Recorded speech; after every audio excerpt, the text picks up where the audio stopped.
All right. We're a few days later than normal, but welcome to week 4.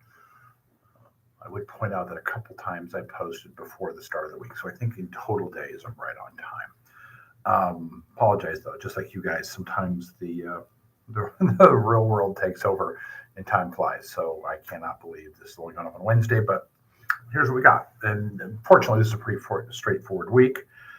Last week, you guys got through your first ethics board assignment, so congratulate to the first group. I know the second group's already up with a really compelling obesity ad that you cannot unsee. And so I really encourage you guys to get on there early and participate. Remember, the points are broken up is to what your group work, your peer work, and participating all term long. And participating all term long does not mean you go 2 or 3 days after the week and then start dumping comments or go back at the end. I mean, you're an active participant during the week. So this is Wednesday. We should get in and stir this up before Group 3 takes over next week. Great example. Group 2. Really look forward to what the group has to say. In the coming week, give you a little heads up on your segmenting and social media exercise. I think I got to make the technology work, and I think I can. But I believe I'm going to try to do audio feedback next week. I think those of you that have had Rich Beloff's classes and maybe some other are used to those audio notes. And when we meet as a faculty, we talk about a lot of things. And one of the things that I've been thinking about is how to give you more feedback than the few words I can type in a rubric. We all saw with the external analysis, I can put comments on it, but it just never feels like enough. And so I'm going to try and segmenting in social media to do audio feedback and the rubric. So be patient with me. I'll try to knock them out though. I actually think Monday is a state holiday, so you may get these fairly quickly. But I wanted to give you the heads up because those are going to be great places for me, not just to look at what you did, but really talk about what could happen. The whole idea of segmenting.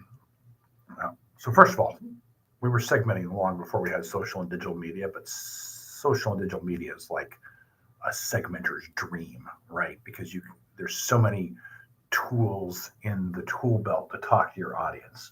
That concept of segmenting is really about breaking down a big audience into pieces. Most of us that have been doing this for a while got really comfortable with segmenting geographically, right? We're going to hit certain zip codes. And then maybe we could buy a list in those zip codes that would only give us households with children or households over a certain income. Now the world is so much more complex in how you can, because information is so much more complex, right? We know so much that we can really segment powerfully, demographic, psychographic, geographic. There's use segments. And what I want you to do in this exercise more than anything is I want you to look at your project and say, here's 3 ways I could cut my audience, right? Describe it, make sure it's clear what it is, why it is, and put some tactics against it. It doesn't have to, there aren't always perfect answers. This is where we start getting into the judgment, right? You're understanding the concept. How you choose to apply it against your topic is up to you a little bit. Just base it on something, right? Tell me why. You're asked to do some social, digital tactics. Sprinkle those in again with why. So when you develop a certain segment, talk about how it may or may not work. Just tie it all together. And then the work on HIPAA is really designed for you to both acknowledge that you understand the rules, and I really look for you to talk about any cautions you might have, right? So if you're a provider organization, clearly you have to have some cautions about how you use it and where you use it, and just apply it a little bit. I mean, I know people know what it is, but some of the easiest violations you could make is incorrectly using PHI to market to patients. It was interesting to be in this business when that first started because it really did change how we did what we did. I think we all feel like it's an autopilot now, but you know how this works, right? Anything that people get too comfortable with, next thing you know, they're making a mistake. So spend a little time on it.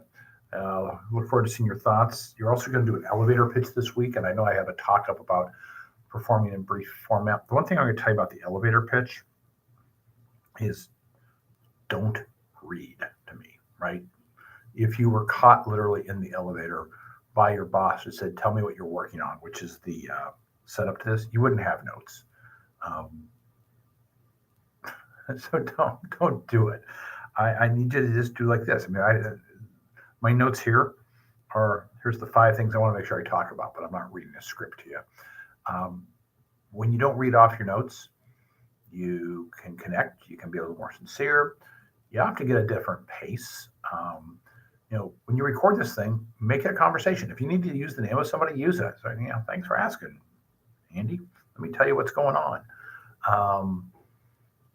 It's as much, for me, this is much about you talking about your work so far, so you can hear yourself talk about it and apply some of the principles to it, as it is you're getting comfortable again with looking at the camera and presenting, because you're going to do 2 more of these, right? You're going to do customer satisfaction next week. You're going to do the final. And so these are dual purpose things. Enjoy it. Do that. And finally, let's see, what else do I got? As I say, I don't work from a script. I got all kind of notes. Oh, I know. Enjoy the Super Bowl if you get a chance.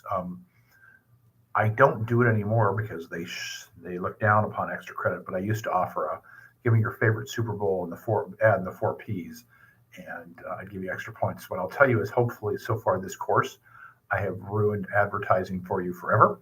Now you can look at it and you can see the 4 Ps. You can think about what the target audience is, the demographics, the stratifications. Hopefully I've turned you into an even more of an ad watcher than the rest of America, who isn't either for the Chiefs and the Eagles. I'm for neither. I'm for wings and beer.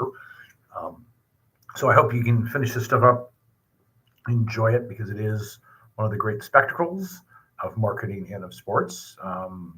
We're halfway there.